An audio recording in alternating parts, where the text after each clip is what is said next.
story of Pinocchio. You can read along with me in your book. You will know it is time to turn the page when Tinker Bell rings her little bells like this. Let's begin now. Kindly old Geppetto stood at his workbench and carved on a puppet that looked just like a real boy. He sang as he worked, and little Figaro, his cat, played with the chips as they fell from his knife. Jiminy Cricket chirped merrily on the hearth, and the goldfish Cleo swam around and around in her bowl. "There," said Geppetto, as he held up the puppet. "You're finished." He held the strings and danced the little wooden boy across the floor. "How I wish you were a real live boy," he said. "What fun we would have, you and Figaro and Cleo and I." "What about me?" asked a small voice. "Couldn't I have fun too?" "Oh, Jiminy Cricket, of course you could have fun too," laughed Geppetto. "You could go everywhere with him to keep him out of trouble. What shall we call him? Pinocchio? Little wooden-headed Pinocchio." "A dandy name, Pinocchio," cried Jiminy Cricket. He jumped from the floor to the workbench. "A dandy name." At that moment, all the clocks in the house started to strike. Old Geppetto looked up. "It's 9 o'clock," he said. "Time for sleep." He placed Pinocchio on the workbench, tumbled Figaro into the big bed, and blew a kiss to Cleo in her bowl. He opened the window, and the light of the evening star streamed into the room. "Starlight, star bright," he said softly. "I wish Pinocchio were a real live boy." He looked once more at the merry little puppet, and then settled down in his bed. In a moment he was snoring. Only Jiminy Cricket was still awake. He was unhappy, thinking old Geppetto would never have his wish. Suddenly he heard strange, sweet music. The evening star sailed down through the sky, and into Geppetto's window. The cottage was filled with dazzling light, and there stood a lovely fairy dressed all in blue. "It's the blue fairy," whispered Jiminy Cricket. "Geppetto will get his wish this time, or my name isn't Jiminy Cricket." The blue fairy flew to the workbench where little wooden Pinocchio sat, and said, "Awake, Pinocchio, and live. To you the gift of life I give.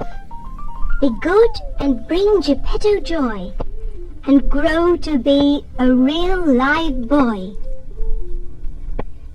You can imagine Geppetto's surprise the next morning when he found Pinocchio running around. "I'm dreaming. You can't be alive. You're still made of wood," said the astonished old man. "But if I'm brave and good, I'll be a real live boy someday," said Pinocchio joyfully. At last, Geppetto said, "Now, Pinocchio, it's time for all good boys to go to school." And Pinocchio started out. "Pinocchio," Jiminy Cricket called, "wait for me." But although the blue fairy had told Pinocchio that Jiminy Cricket was to be his friend and conscience, Pinocchio did not hear the voice of his little friend. Suddenly, something tripped Pinocchio. It was a cane thrust between his flying feet by the sly old fox, J. Worthington Foulfellow. Foulfellow helped Pinocchio to his feet and winked at his partner, Gideon, the bad cat. "Ha ha, Pinocchio," began Foulfellow. "You were going a little too fast." "A little too fast," and in the wrong direction. Now I have a plan for you. Come. But I'm on my way to school, said Pinocchio. To school? Nonsense, said Foul Fellow. I have a much better plan. The three of them set off, arm in arm, and Jiminy Cricket came panting along behind. Soon they came to a great coach. The two scoundrels took from the wicked-looking coachman a large bag. They had sold Pinocchio for gold. Then they went away laughing. Jiminy was frightened, but he hopped bravely aboard just as the coach drove off. The coach was pulled by 6 sad little donkeys. It was filled with boys of all sizes and ages, a noisy, rowdy lot. Pinocchio made friends with the leader, a loud boy named Lampwick. But Jiminy sadly hid in a corner. He knew this was not good.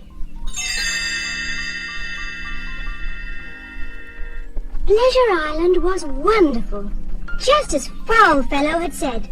And when Jiminy Cricket tried to get Pinocchio to go home, Pinocchio turned his back on his tiny friend. I'll go back after a while, he said. Right now I want some fun. You bet, yelled Lampwick. Come on. Every day they played. They ate candy and ice cream. And cake and more candy. They broke windows and threw mud and carved up furniture.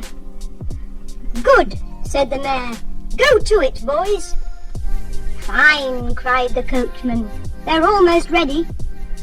Pinocchio begged Jiminy Cricket. Please come with me. Who's the goody-goody? Sneered Lampwick. Yah, Pinocchio said. Go away, Cricket. I'm tired of you. He looked at Lampwick for approval. Right before his eyes, Lampwick's ears became long and fuzzy. Then he grew a tail. And then, in a twinkling of an eye, Lampwick turned into a little donkey. The coachman came running and put a rope around Lampwick's neck. Aha! He cried. Another donkey to sell to the man who runs the salt mines. He reached for Pinocchio, because Pinocchio was growing donkey's ears and a donkey's tail too. But Jiminy Cricket shouted, Run, Pinocchio! Come on! And this time, Pinocchio ran with Jiminy Cricket. They ran to the edge of the island and dived into the water and swam away from that terrible place. Hours later, wet and tired, they came to Geppetto's cottage. But no one was there. Old Geppetto had taken Figaro and Cleo and gone to search for Pinocchio. Poor Pinocchio. It's all my fault, he told Jiminy Cricket. Will I ever find my father again? I don't know, said Jiminy. It might be dangerous. I don't mind, declared Pinocchio. It's my job to find him, even if it is dangerous. So away went Pinocchio with Jiminy beside him. And what adventures they did have! Uphill, down dale, into danger and out again. They even chased a whale to the bottom of the sea. And the Blue Fairy watched them all the way. She was watching when they found Geppetto at last and led him safely home. It was only then that Geppetto noticed Pinocchio's donkey ears. I'm sorry, Father, Pinocchio said humbly, but I do know better now. Suddenly, the evening star brightened the room, and the Blue Fairy appeared. You have learned your lesson well, Pinocchio, she said. and as her magic wand touched him, Pinocchio felt himself turn into a real boy. "Father," he cried, "I'm a real boy at last!"